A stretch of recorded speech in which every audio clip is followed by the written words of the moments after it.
Hello friends. आज हम सीखेंगे कि डिजिटल मार्केटिंग स्ट्रेटजी क्या होती है और कैसे बनाते हैं।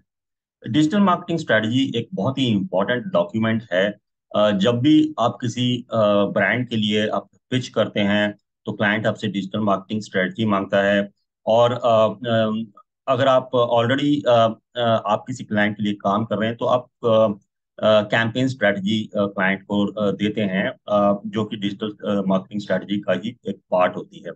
बट डिजिटल मार्केटिंग स्ट्रेटजी एक ब्रॉड डॉक्यूमेंट है, ओवरऑल एक ब्रांड की डिजिटल रूट के लिए कि डिजिटली वो अपने प्रोडक्ट और सर्विसेज को कैसे प्रमोट करें और अपनी ब्रांड अवेयरनेस कैसे बढ़ाएं, लीड्स और एक्विजिशंस कैसे करें। तो आइए देखते हैं। तो सब एजेंसीज अपने डिजिटल मार्केटिंग स्ट्रेटजी अपने तरीके से बनाते हैं और कोई भी स्ट्रेटजी गलत आप नहीं कह सकते हैं। सब बेसिकली अल्टीमेटली डेस्टिनेशन एक ही है और उस पर पहुंचने के अलग अलग रूट्स होते हैं। सो चलिए आगे बढ़ते हैं।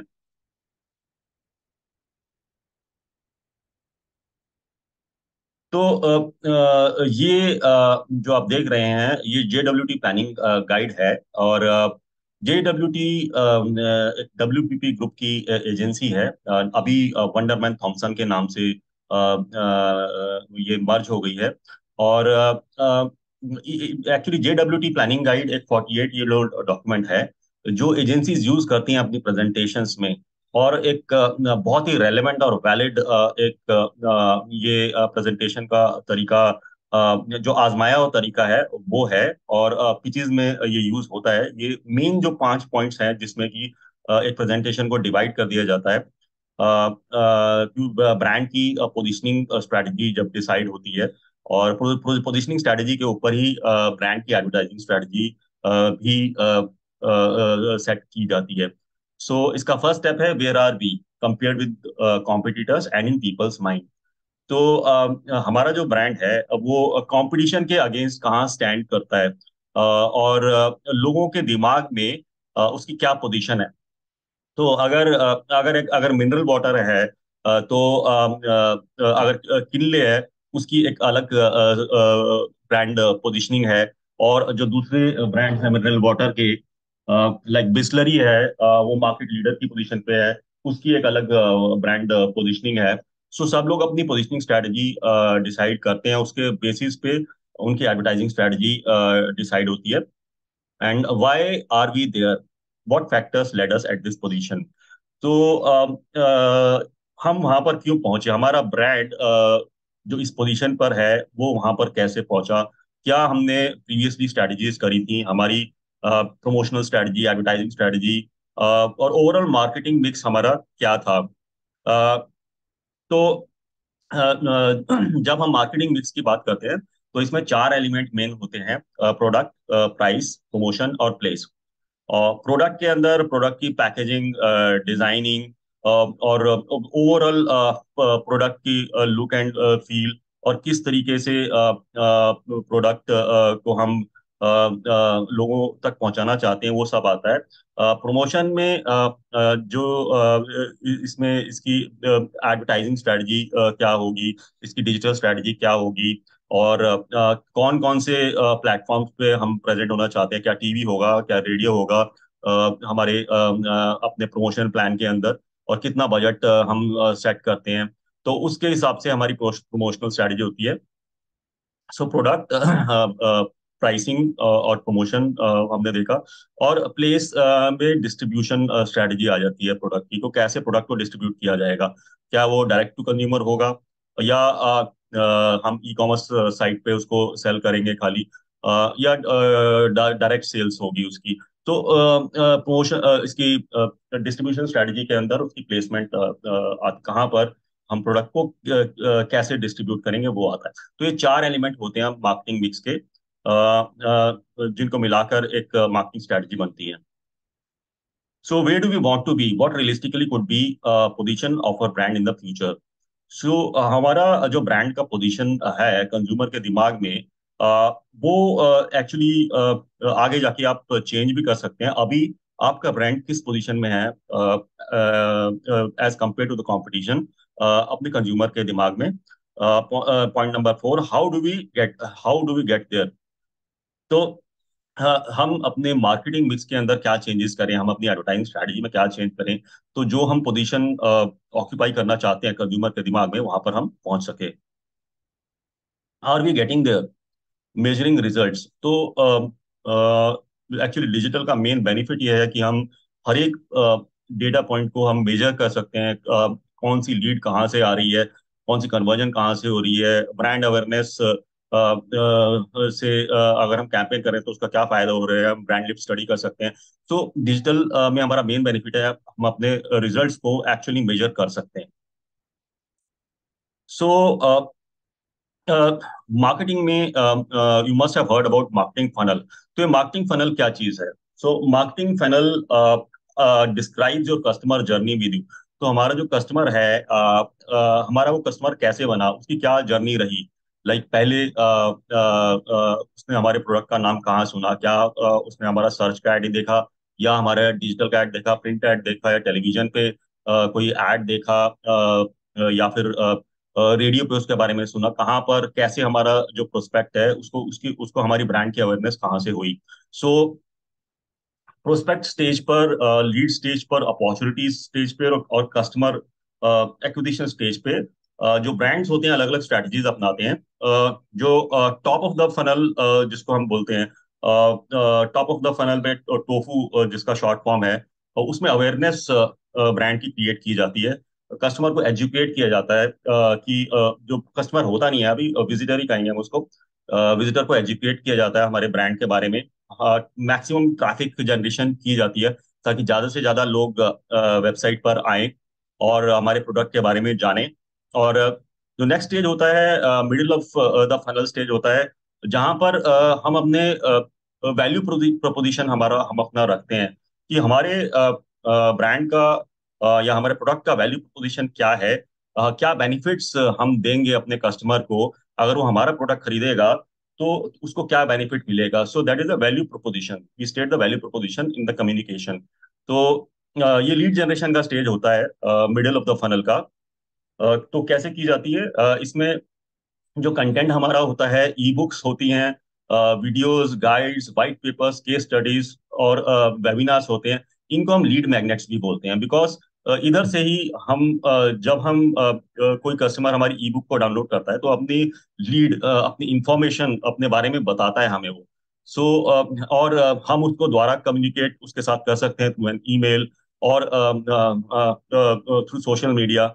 सो it is a very important stage. Then हम उन जो लीड्स हमने इकट्ठी करी हैं, हमारे पास जो लीड्स आ रही हैं, हम उनकी लीड्स नर्चरिंग करते हैं।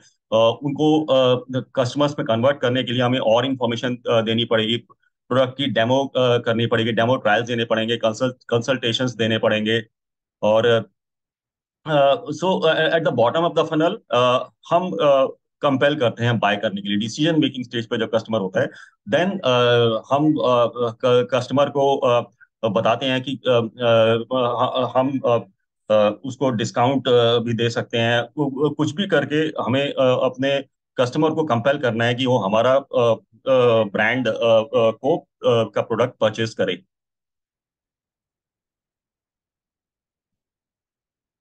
और इसमें जो स्टेप्स होते हैं डिजिटल मार्केटिंग स्ट्रेटजी के, वो स्टेप्स क्या होते हैं? अलग अलग स्टेप्स होते हैं।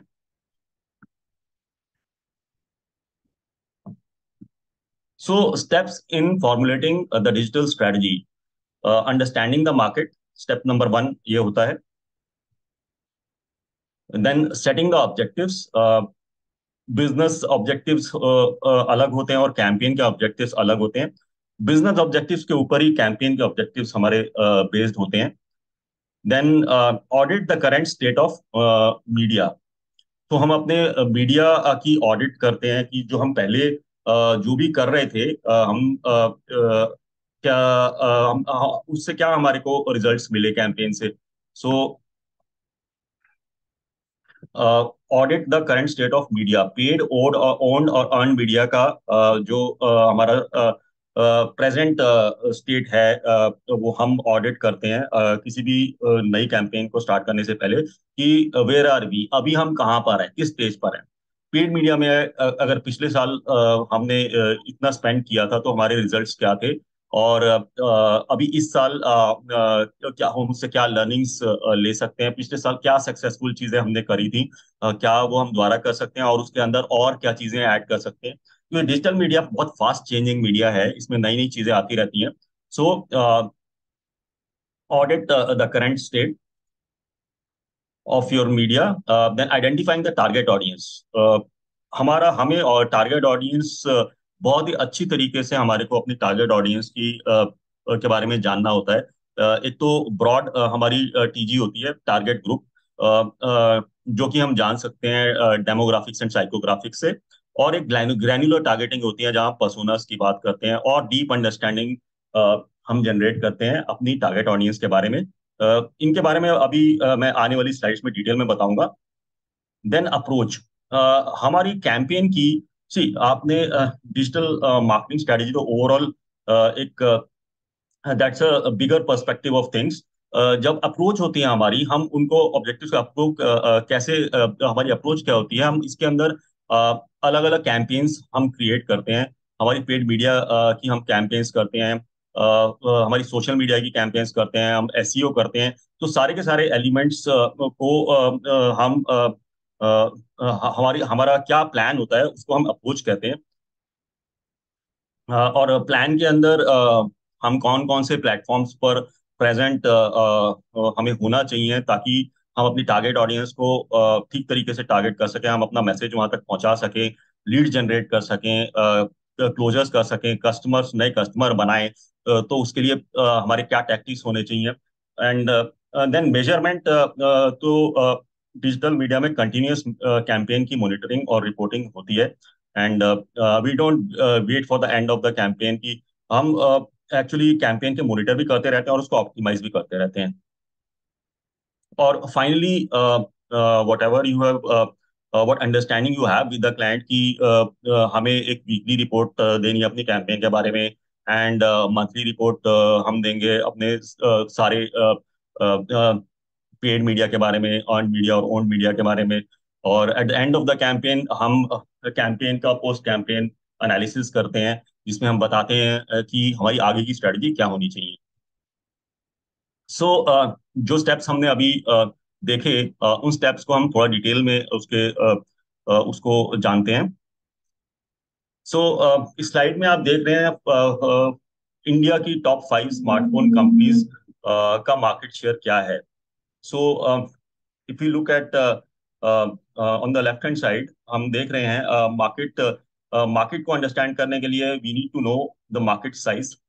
हमारा मार्केट का क्या साइज है, लाइक क्या ये 200 करोड़ की मार्केट है, या 500 करोड़ की मार्केट है, 2000 करोड़ की मार्केट है, और हमारा जो ब्रांड है वो किस पोजीशन पे है, कितना परसेंट शेयर है हमारे ब्रांड का इस मार्केट के अंदर, और कंपटीशन कहाँ पर है, कंपटीशन हमारा मेन कंपटीशन किसके साथ है और उनका मार्केट शेयर कितना है, क्या अपॉर्चुनिटीज हैं जो हम ग्रैब कर सकते हैं, हम अपने ब्रांड को अपने कंज्यूमर तक पहुंचाने के लिए क्या अपॉर्चुनिटीज हम ताकि हम अपनी सेल बढ़ा सकें, कौन सी अपॉर्चुनिटीज हैं जो हमें मिस नहीं करनी चाहिए, और बैरियर्स क्या हैं, कौन कौन सी चीजें हैं जो मुश्किलें जो आती हैं हमारी, वो बैरियर्स क्या हैं। तो there is a document called स्वॉट एनालिसिस, एक एनालिसिस होता है स्ट्रेंथ्स, हम अपने ब्रांड की स्ट्रेंथ्स, वीकनेसेस, अपॉर्चुनिटीज और थ्रेट्स को एनालाइज करते हैं कि क्या है, और एक पेस्टल एनालिसिस भी होता है। बट स्वॉट analysis is more common as far as marketing is concern. PESTEL analysis में उसका ओवरऑल एनवायरमेंटल एनालिसिस होता है कि पॉलिटिकल एनवायरमेंट, ब्रांड हमारा कहाँ स्टैंड करता है, political environment, economic, social, technological, legal. So अलग अलग तरीके के एनालिसिस हो सकते हैं। सो अगर हम स्मार्टफोन की बात कर रहे थे, तो स्मार्टफोन में अगर हम देखें, यहाँ पर हम अपने कंपटीशन के बारे में मेन जो हमारी लर्निंग्स हैं वो हम शेयर कर सकते हैं क्लाइंट के साथ में। जैसे स्मार्टफोन हमने बताया कि चाओमी, वीवो, रियलमी और सैमसंग एंड ओप्पो, ये 5 ब्रांड्स हैं जो कि मार्केट में चाओमी जो है मार्केट लीडर है, और वो अभी किस पोजीशन पे है, अब it's continuing to lead. Then Vivo कौन सी पोजीशन पे है, थर्ड स्लॉट पर है, growing by 17% year on year. Realme कहाँ पर है, कितना उसका ईयर ऑन ईयर ग्रोथ हो रहा है। तो और सैमसंग कहाँ पर है, और तो कितना ब्रांड ग्रो कर रहा है, और कितनी ग्रोथ हो रही है, उसकी ईयर ऑन ईयर ग्रोथ कितनी है as compare to other brands, क्या ग्रोथ है, वो हम शेयर करते हैं मार्केट के अंडरस्टैंडिंग में। और की हाइलाइट्स क्या हैं, क्या रहे हैं इस साल के या पिछले as compare to the last year, वो हम शेयर करते हैं। जैसे इधर हम बात कर रहे हैं, the online channel reached a share of 52% with 5% year-on-year growth. This is expected to stay strong in the second half of 2022 due to festival season with more promotions during the sales events by retailer platforms. So market इस slide में हम अपनी market के बारे में पूरा बताते हैं, और हमारा ब्रांड क्या पोजीशन ऑक्यूपाई कर रहा है उस मार्केट में, और वो सब चीजें हम शेयर करते हैं ताकि क्लाइंट को पता लगे कि हमारी मार्केटिंग, हमें हमारी मार्केट की अंडरस्टैंडिंग कितनी है। Then the next slide is business and campaign objectives. See, business objectives client या brand set करता है based on the business objectives। हमारे कैंपेन हम इस साल में कितनी कैंपेन करेंगे, क्या क्या कैंपेन होंगी, कितना बजट होगा, और क्या हमारे ऑब्जेक्टिव्स हैं कैंपेन के, वो सेट होते हैं। लाइक अगर बिजनेस ऑब्जेक्टिव आपका है इंक्रीज ऑनलाइन रेवेन्यू बाय 20%, तो हमारे कैंपेन के ऑब्जेक्टिव्स क्या होंगे। लाइक कैंपेन के ऑब्जेक्टिव्स हो सकते हैं generate 50% more leads by the website than previous year. हमारे primary objectives mostly conversion based objectives जो होते हैं, जहां से हमारे प्रोडक्ट सेल करेंगे या हमारी लीड्स आएंगी, वो मेन हमारे कैंपेन के ऑब्जेक्टिव्स होते हैं। हमारे सेकेंडरी ऑब्जेक्टिव्स ब्रांड अवेयरनेस और एंगेजमेंट और ट्रैफिक जनरेशन के होते हैं। तो ब्रांड अवेयरनेस के लिए हम ब्रांड लिस्ट स्टडी कर सकते हैं ऑन प्लेटफॉर्म्स लाइक गूगल या फेसबुक, जहाँ ब्रांड लिस्ट स्टडी क्या होती है, फ्री टूल है ब्रांड लिस्ट स्टडी का, जो मेजर करता है आपके एड की इम्पैक्ट को ऑन द आपके ब्रांड परसेप्शन को चेक करता है। और उसके एड मैट्रिक्स जो होते हैं, ad recall, brand awareness and consideration के होते हैं, ना कि खाली क्लिक्स, इंप्रेशन या views. So brand lift study एक बहुत ही हेल्पफुल स्टडी है, आप वो यूट्यूब पे भी कर सकते हैं। सो अगर ब्रांड अवेयरनेस आपका ऑब्जेक्टिव है, तो आप इस स्टडी को कर सकते हैं। तो आपको पता लगेगा कि हमारी ब्रांड की अवेयरनेस बढ़ रही है या as compare with the competition कम हो रही है, क्या हमारी एंगेजमेंट हमारे ब्रांड के साथ में, और हमारा ट्रैफिक कितना बढ़ा। और audit your current paid owned and earn media. See, जब भी हम एक नए क्लाइंट को एक्वायर करते हैं, तो जो पहले काम हुआ होता है वो हमें उसका पता होना चाहिए कि हाँ पहले क्या किया है, ताकि हम बेस हम देख पाएं कि क्या सक्सेसफुल स्ट्रेटजीज रही हैं और क्या जो वर्क नहीं कर रही हैं, what else can be add, हम नई चीज उसके अंदर क्या ऐड कर सकती हैं, क्योंकि डिजिटल में नई नई टेक्नोलॉजीज आती रहती हैं, एंड नए प्लेटफॉर्म्स आते रहते हैं। तो हम अपनी कैंपेन में क्या चेंजेस ला सकते हैं as compare to the last year. So like अगर ऑडिट हमें करना है, तो हमें देखना पड़ेगा कि कौन अलग अलग चैनल्स पे हमारा एवरेज स्पेंड पिछले साल कितना रहा था, और हमारा एवरेज रेवेन्यू इन चैनल्स पे क्या हमारा आया। तो हम अपना return on ad spend check कर सकते हैं, जिसको रोआस भी बोलते हैं। We can check that, so we will know कि हमारा एवरेज रेवेन्यू अलग अलग प्लेटफॉर्म्स पे से क्या आया है, और हमने कितना एवरेज बजट हमने स्पेंड किया है, क्या हमारे रिटर्न्स आए, so that we can make our choices judiciously. हम अपनी चॉइसेस जो है इस साल हमारी बेटर होनी चाहिए। हमें कम बजट में ज्यादा रिटर्न्स लानी होती हैं अपने क्लाइंट के लिए। So now let's come to target audience, TG और टारगेट ग्रुप भी बोलते हैं हम इसको। सो हमारी टारगेट ऑडियंस एक्चुअली दो हिस्सों में डिवाइड की जा सकती है। एक ब्रॉड टीजी होता है, जो हमें मिलता है डेमोग्राफिक्स से और साइकोग्राफिक्स से, और एक ग्रैन्युलर टारगेटिंग होती है, जब हम अपने प्रोस्पेक्टिव कस्टमर के पर्सोनाज आइडेंटिफाई करते हैं। तो इसके बारे में मैं आपको बताता हूँ। सो डेमोग्राफिक्स में क्या क्या चीजें आती हैं। डेमोग्राफिक्स में हमारा डेटा जैसे gender, age, income, marital status आता है। और साइकोग्राफिक्स में हम ये बताते हैं कि वो जो परचेस कर रहे हैं, हम क्यों कर रहे हैं, वाई दे बाय। तो psychographic information include subjective data like belief systems, values, goals, attitudes. क्या कंज्यूमर के एटीट्यूड क्या हैं, और कंज्यूमर को क्या पसंद है, क्या नहीं है। और ये सब चीजें हम बताते हैं। और देन ग्रैन्युलर टारगेटिंग में हम और फाइनर डिटेल्स अपने कस्टमर के बारे में, प्रोस्पेक्टिव कस्टमर के बारे में हम जानते हैं, जिनको कि हम पर्सोनास भी बोलते हैं। सो your marketing persona is a document that details your target audiences who, what, when, where, and why. In addition to understanding general demographic information such as gender, job title, job function, business size, team size, needs, pain points, and challenges.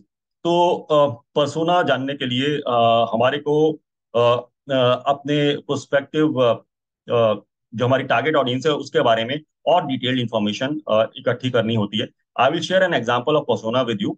सो अगर यहाँ पर हम देखें, ये एक sample customer persona है of a designer. Basically एक rental company, एक फर्नीचर रेंटल कंपनी अगर अपने कस्टमर को टारगेट करना चाहती है तो उसके लिए हमने ये सैम्पल कस्टमर पर्सोना डिजाइन किया है। इसमें if you look at the elements, इसमें क्या क्या चीज है, इसका बैकग्राउंड है, डेमोग्राफिक्स है, देन आइडेंटिफायर्स, गोल्स, चैलेंजेस जो फेस कर रहे हैं, और हमारा ब्रांड कैसे हेल्प कर सकता है इन प्रोस्पेक्टिव कस्टमर्स को उनके चैलेंजेस को ओवरकम करने के लिए। So I will just take you through this. हम इधर एक पर्सोना देख रहे हैं डिजाइनर श्रेष्ठा का। So her background is, she is a jewellery designer by profession, travels for work and leisure, she is artsy and ambitious girl. तो एक jewellery designer का ये पर्सोना है।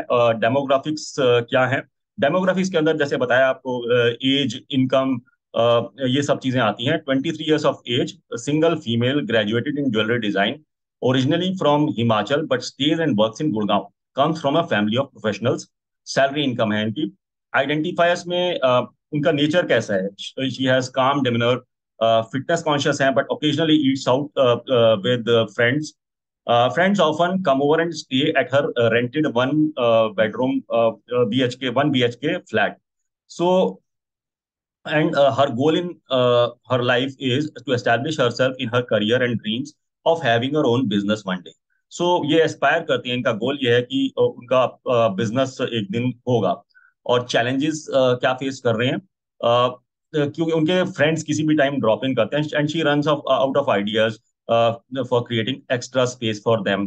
तो she also likes to experiment with her home interiors and decor. She doesn't want to buy things which make things difficult for her while moving to a different accommodation or out of this city.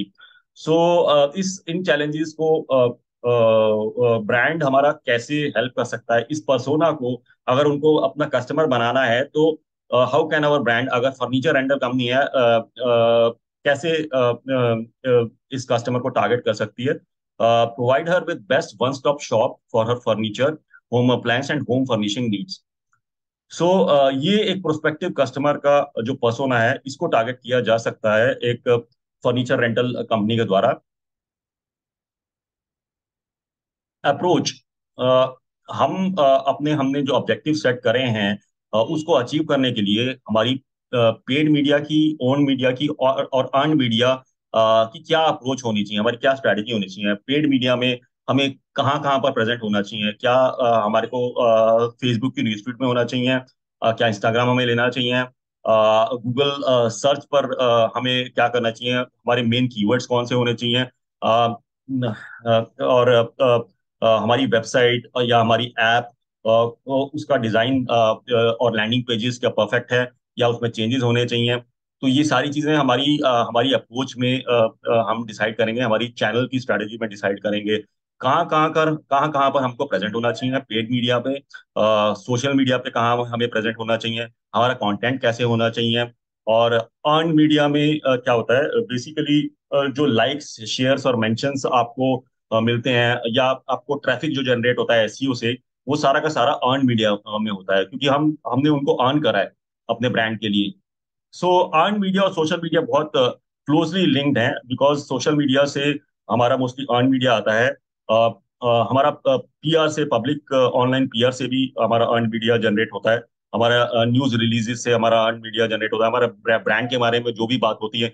और online social media platforms पे जो communications, जो लोग बात कर रहे हैं, जो चीजें शेयर कर रहे हैं हमारे ब्रांड के बारे में, वो सारा कुछ अर्न मीडिया में आता है, क्योंकि वो रिजल्ट है जो हम एक्टिविटीज कर रहे हैं अपने ब्रांड के लिए।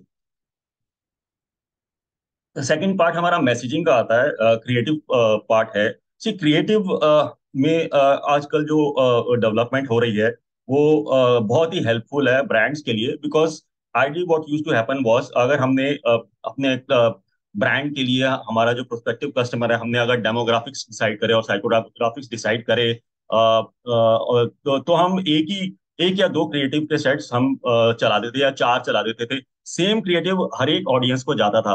But now, since we have started doing granular targeting, जब हम ग्रैन्युलर टारगेटिंग करते हैं, पर्सोनास टारगेटिंग करते हैं, तो हम ऑडियंस, आजकल हम ऑडियंस मैपिंग कर सकते हैं, ऑडियंस का प्रोफाइल को एग्जैक्ट मैच कर सकते हैं, और on the go creative create कर सकते हैं in tools like ads creative studio, जो कि गूगल का एक क्रिएटिव डिजाइन करने का एक टूल है। और मल्टीपल क्रिएटिव्स आप क्रिएट कर सकते हो अपने अलग अलग कस्टमर पर्सोनास के लिए। सो बहुत ही रेलेवेंट एड शेयर किए जाते हैं आपके प्रोस्पेक्टिव कस्टमर्स के साथ में, और जो उसके रिजल्ट होते हैं वो डेफिनेटली बेटर होते हैं कि अगर आप एक ही क्रिएटिव सबको शो कर रहे हैं। So we should make use of such creative platforms. Mostly जो स्ट्रेटजीज रहती है, जो प्रपोज करते हैं हम ब्रांड को, नॉर्मली उसमें क्या होता है कि हम we include the key learnings from the past campaigns, जो हमने पहले कैंपेन्स की होती हैं, जो हमने सक्सेसफुल कैंपेन्स में हमने क्या क्या किया होता है, वो हम रिटेन करते हैं अगली कैंपेन्स के लिए। हम बेंचमार्क्स क्या हैं वो फॉलो करते हैं, और बेस्ट प्रैक्टिसेस जो कंपटीशन के वो फॉलो करते हैं, और हम create our own path blending the two, और हम उसको मिला के, ब्लेंड करके हम अपनी स्ट्रेटजी नई पोज करते हैं क्लाइंट को। देन कंटेंट एक बहुत ही इंपॉर्टेंट पार्ट हो गया है ओवरऑल। हमारा जो डिजिटल मार्केटिंग स्ट्रेटजी होता है, उसका पार्ट कंटेंट का पार्ट बहुत इंपॉर्टेंट है। So we must design, we must suggest content framework to the client. हमारा कंटेंट कैसा होना चाहिए, हमारे कंटेंट की टोनालिटी क्या होनी चाहिए, कौन कौन से फॉर्मेट्स हमारे कंटेंट में होने चाहिए। हमारा कंटेंट के हम पिलर्स डिसाइड करते हैं। ये एग्जांपल मैंने आपको दिया है कि अगर एजुकेशन हमारा, हम अपने क्लाइंट को एजुकेशनल कंटेंट दिखा सकते हैं, अपने प्रोडक्ट के बारे में ज्यादा एक्सप्लेन करने के लिए। अगर कोई टेक्निकल प्रोडक्ट है तो we can educate our client through educational post. Then हम प्रोडक्ट्स के बारे में बता सकते हैं डिटेल। सो हम स्टोरीज बता सकते हैं अपने ब्रांड के बारे में, कस्टमर स्टोरीज बता सकते हैं, टेस्टिमोनियल्स बता सकते हैं। तो लाइक मैंने अभी इसमें तीन एग्जांपल्स कंटेंट फॉर्म पिलर्स के बताए हैं। You can have as many as you want. जो जो रेलेवेंट पिलर्स होते हैं हमें इंक्लूड करने चाहिए, बिकॉज ओवरऑल इम्पैक्ट इसका एसईओ पर पड़ता है, हमारा वेब ट्रैफिक बढ़ता है रेलेवेंट कंटेंट शेयर करने से अपने यूजर्स के साथ। थीम क्या होनी चाहिए, हमारी एस्पिरेशनल थीम्स होनी चाहिए। इफ्स एंड बट्स हम डिस्कस कर सकते हैं, हाउ वेयर एंड वाइज हो सकते हैं। न्यू प्रोडक्ट लॉन्चेस के बारे में हम बात कर सकते हैं, मीडिया कवरेज, प्रमोशन कॉन्टेस्ट हम ऑर्गेनाइज कर सकते हैं, और शेयर कर सकते हैं सोशल मीडिया पे। देन यूजर जनरेटेड कंटेंट और ऑफर्स, ये सब चीजें भी हमारे कंटेंट के अंदर होनी चाहिए। फॉर्मेट्स हमारे नॉर्मली मल्टीपल फॉर्मेट्स होते हैं। वीडियो एक अवेयरनेस जनरेट करने के लिए और एंगेजमेंट के लिए बहुत ही इंपॉर्टेंट प्लेटफॉर्म बन गया है। In fact number one platform format जो है वो वीडियो है। इमेजेस, आर्टिकल्स, इंफोग्राफिक्स और एड्स, ये सब मिला के कंटेंट, ये अलग अलग कंटेंट फॉर्मेट्स हैं। और हम सोशल मीडिया पर पोस्ट क्रिएट कर सकते हैं, क्या पोस्ट होनी चाहिए, कितनी पोस्ट होनी चाहिए, कौन कौन कौन से प्लेटफॉर्म पे किस टाइप की पोस्ट को शेयर करना है, हमारी जो डिस्ट्रीब्यूशन होगी वो क्या होगी, हमारा ओन्ड मीडिया पे हम, और सोशल मीडिया पे और पेड सोशल पे हम क्या करेंगे अपने ब्रांड के लिए, क्या कंटेंट हम प्रमोट करेंगे। सो हमारी ये कंटेंट स्ट्रेटजी भी एक डिजिटल मार्केटिंग स्ट्रेटजी का पार्ट होती है, and it is really important for us to have a very detailed content strategy. Then हम प्लान और टैक्टिक्स जो है ये ऑप्शनल है, मोस्टली हमें इंक्लूड करना चाहिए, क्योंकि क्लाइंट्स हमसे प्लान मांगते हैं, और अप्रोक्सीमेट बजट जो होगा एक साल के प्रमोशनल स्पेंड्स का, वो भी शेयर किया जाता है क्लाइंट के साथ में, कि पेड मीडिया पे अगर हम ये चार प्लेटफॉर्म्स पे हमारी कैंपेन चलेगी तो उसका अप्रोक्सीमेट बजट कितना होगा, सोशल मीडिया पे हम क्या करेंगे और उसका बजट कितना होगा, सर्च पे हम क्या करेंगे उसका बजट कितना होगा, क्या हम हम नई ऐप क्रिएट करेंगे, या फिर हम वेबसाइट में कुछ चेंजेस लाएंगे, या कुछ हम नई चीज करेंगे, क्या हम मेटावर्स पे कुछ कर सकते हैं, क्या हम अपना मेटावर्स क्रिएट कर सकते हैं, तो कुछ भी जो हमारा जो प्लान है based on the objectives that we have, हम अपने ऑब्जेक्टिव्स कैसे अचीव कर सकते हैं अपने क्लाइंट के लिए, वो हमारा उसका जो तरीका है वो प्लान और टैक्टिक्स में आता है। देन मेजरमेंट एंड मेजरमेंट के अंदर मेजरमेंट एंड रिपोर्टिंग, तो which can be considered as the last step in the digital marketing strategy, एक बहुत ही इंपॉर्टेंट पार्ट है, because based on the KPIs जो हमने की परफॉर्मेंस इंडिकेटर्स हमने कैंपेन के स्टार्ट में सेट करे होते हैं ऑब्जेक्टिव्स के बेसिस के ऊपर, उसके बेसिस पे हम मेजर करते हैं अपनी कैंपेन को। सो ये मेजरेबल ऑब्जेक्टिव्स होते हैं। कि हमने अगर ये डिसाइड किया था कि हमारा ऑब्जेक्टिव था अगर कि 2500 लीड्स मंथली हम जनरेट करेंगे क्लाइंट के लिए, तो हम क्या सक्सेसफुल हुए अपनी स्ट्रेटेजी में, क्या हमने अचीव करा है, क्या हमने उससे अचीवमेंट उससे ज्यादा अचीव करा है, हमारा आरओएस क्या है, रिटर्न ऑन एड स्पेंड कितना रहा है हमारा, नॉर्मली अगर 1:5 का रिटर्न होना चाहिए तो क्या हमने अचीव करा है वो या नहीं करा है। और मल्टीपल क्रिएटिव्स हमने अगर टेस्ट करें अपनी कैंपेन के लिए, हम टेस्ट कर सकते हैं, ए बी टेस्टिंग जिसको बोलते हैं हम, इनफैक्ट वो क्रिएटिव वाले स्टेप में आना चाहिए। तो हमने ए बी टेस्टिंग हम मल्टीपल क्रिएटिव्स पर कर सकते हैं, और हम देख सकते हैं कि कौन सा वाला क्रिएटिव बेटर परफॉर्म कर रहा है, तो हम उस क्रिएटिव को रन कर सकते हैं। हम कन्वर्जन रेट चेक चेक कर सकते हैं कि हमारा अलग अलग क्रिएटिव यूज करके क्या कन्वर्जन रेट आया, कितनी लीड्स हमारी जनरेट हो रही है, लीड्स टू ट्रैफिक रेशियो हमारा क्या है। और ए बी टेस्टिंग के बारे में, ए बी टेस्टिंग होती क्या है, it lets you compare two versions of an ad strategy by changing variable such as ad creative, audience और placement. We show each version to a segment of your audience and ensure that nobody sees both, then determine which version performs the best. तो हम दो अलग version creative के test करते हैं। हम add strategy को चेक करते हैं कैसी एड स्ट्रेटजी वर्क कर रही है। हम वेरिएबल्स चेंज करते हैं, जैसे ऐड का क्रिएटिव, ऑडियंस या प्लेसमेंट, हम इस पे चेंज करके हम देखते हैं क्या बेस्ट परफॉर्म कर रहा है, जो क्रिएटिव वर्जन बेस्ट परफॉर्म कर रहा होगा वो ही हम रन करते हैं।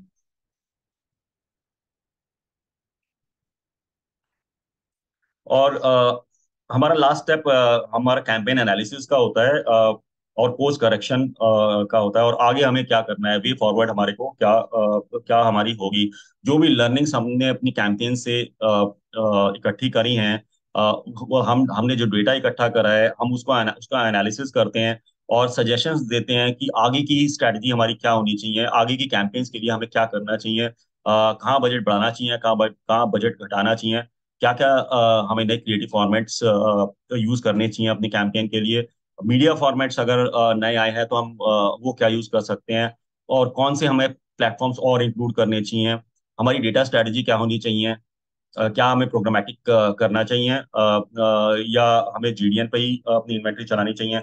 सो ये सारी की सारी चीजें हम एक डिजिटल मार्केटिंग स्ट्रेटजी में अपने क्लाइंट को बताते हैं और अपने क्लाइंट के ऑब्जेक्टिव सक्सेसफुल अचीव करने के लिए हम एक करेक्ट और रेलेवेंट डिजिटल स्ट्रेटजी प्रेजेंट करते हैं क्लाइंट को। सो अगर मैं आपके साथ एक कार का पोस्ट कैंपेन शेयर करता हूँ एनालिसिस। सो हमने इसमें ये दिखाया है कि कहाँ कहाँ एड्स चलाए, लग्जरी कार ब्रांड के का हमने एनालिसिस करा है। तो उसके अंदर हमने ये दिखाया है कि कहाँ कहाँ पर हमारा एड चला है, ऑब्जेक्टिव क्या क्या था, हमारी रीच क्या है, क्या रही इन प्लेटफॉर्म्स पे, क्या रिजल्ट्स आए और बजट कितना हमने स्पेंड किया। So then campaign success metrics जो हैं, जो इंडस्ट्री बेंचमार्क्स हैं वो क्या हैं, उसके साथ में हम अपने जो हमने एस्टिमेशंस जो हमारे होते हैं बेसिकली इंडस्ट्री बेंचमार्क्स के हिसाब से होते हैं, और हमारी प्रीवियस कैंपेन्स में हमने क्या अचीव करा था उसके हिसाब से होते हैं। तो वो हम क्रॉस चेक करते हैं कि हमारा एस्टिमेशंस कितना था और कितना एक्चुअली हुआ, कितना हमने डिलीवर करा, ये उसके अंदर होता है सारा। और फाइनली हम अपनी कैंपेन की परफॉर्मेंस के बारे में बताते हैं और उसका स्कोप ऑफ इम्प्रूवमेंट क्या होगा वो हम अगली अगली स्लाइड में बताएंगे।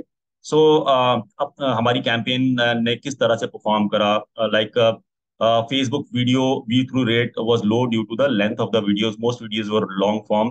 तो हमारा फेसबुक पे engagement rate, view through rate कम क्यों रहा है, क्योंकि हमारे वीडियो लॉन्ग फॉर्मेट का वीडियो था, तो शायद आगे जाके हमारे को लेंथ अपने वीडियो की कम करनी पड़ेगी। एंगेजमेंट रेट हमारा हाई था due to the buzz created. Instagram video view through rate हमारा इतना वेरी कर रहा था और leads ads show good results at an acceptable cost per lead. तो हम एंगेजमेंट रेट हमने ट्विटर पे बताया। ये हमारी कैंपेन की परफॉर्मेंस क्या रही हर एक प्लेटफॉर्म पर, वो हम बताते हैं। और स्कोप ऑफ इम्प्रूवमेंट क्या है इसका, how can we improve our future campaigns. तो हम अपना फेसबुक व्यू थ्रू रेट कैसे इंप्रूव कर सकते हैं, इंस्टाग्राम व्यू थ्रू रेट कैसे इंप्रूव कर सकते हैं, हम और ज्यादा लीड्स कैसे ला सकते हैं। हम स्कोप ऑफ इम्प्रूवमेंट में सारा चीजें इंक्लूड करते हैं। सर्च पे हमें क्या करना चाहिए, हमें अपने नंबर ऑफ टेक्स्ट एड्स और कीवर्ड्स हमें और ऐड करने चाहिए, लैंडिंग पेजेस हमें इंप्रूव करने चाहिए, और अब ताकि हमारा लीड कन्वर्जन रेशियो बढ़े और लीड का कॉस्ट कम हो। यूट्यूब वीडियोस पे हम क्या कर सकते हैं, शॉर्ट फॉर्म वीडियोस हमें क्योंकि आजकल शॉर्ट फॉर्म वीडियोस बहुत पॉपुलर हो रही है, वो हमारे को चलानी चाहिए, कितनी चलानी चाहिए। लिंक्डइन पे क्या हमारी प्रेजेंस होनी चाहिए, अगर होनी चाहिए तो हमें लिंक्डइन पे क्या करना चाहिए, कैसे इंप्रूवमेंट करनी चाहिए, तो ये सारी चीजें हम स्कोप ऑफ इम्प्रूवमेंट में बताते हैं। तो उम्मीद है आपको ये प्रेजेंटेशन डिजिटल मार्केटिंग स्ट्रेटजी पर पसंद आई होगी। अगर पसंद आई तो प्लीज एक लाइक तो बनता है।